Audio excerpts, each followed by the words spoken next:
Salut, salut, on est de retour pour vous jouer un mauvais tour. Monsieur Sarkozy, vous êtes là? Écoutez-moi bien, monsieur Panda. Je n'ai rien contre les plantigrades, mais je trouve que vous allez un peu loin. Vous savez, le cinéma, comme disait Deleuze, c'est l'art d'aller jusqu'au 1.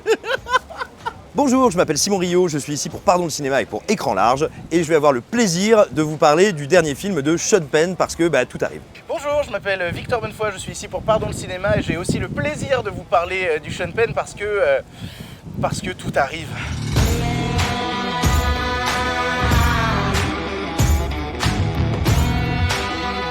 Le drame de Flag Day qui raconte la relation tumultueuse entre un père et sa fille, deux écorchés du rêve américain, ça n'est pas tant d'être mauvais parce que le film est raté, c'est surtout d'arriver après The Last Face qui avait été présenté lors d'une des dernières éditions du Festival de Cannes et détruit par la critique. Or, on connaît la critique, elle est souvent méchante et elle s'est montrée terrible avec un film qui est raté à plein de niveaux, qui a du problème avec sa mise en scène, qui a du mal à dérouler son récit, mais qui n'est en aucun cas l'abominable catastrophe qui est décrite ici et là. Oh, rapide et efficace. C'est le nom de ma sextape.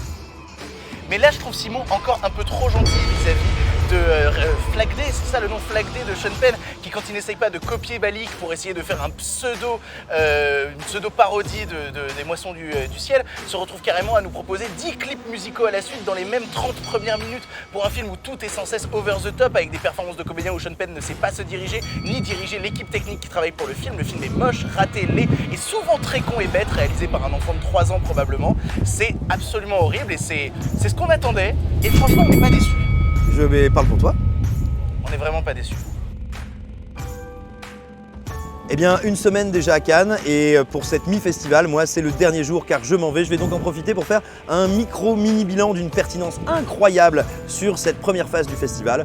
Eh bien, on a eu pour l'instant une compétition assez intéressante parce que, à la hauteur il est trop tôt pour le dire, mais extrêmement variée avec plusieurs surprises et surtout les compétitions annexes ont révélé de très grands films, de très belles surprises, de beaux auteurs. Il y a eu dans des genres considérablement différents des films qu'on n'attendait pas, des films qu'on n'avait pas vu venir et qui nous ont pris à revers, qui nous ont étonnés et qui nous ont gentiment enjaillés. Donc voilà, je tiens à remercier tous mes fans et l'équipe j'essaye de trouver une blague en rapport avec l'alcool, quelque chose d'indigne, qui m'ont adressé ce beau bouquet de chrysanthèmes peintes et je vous embrasse.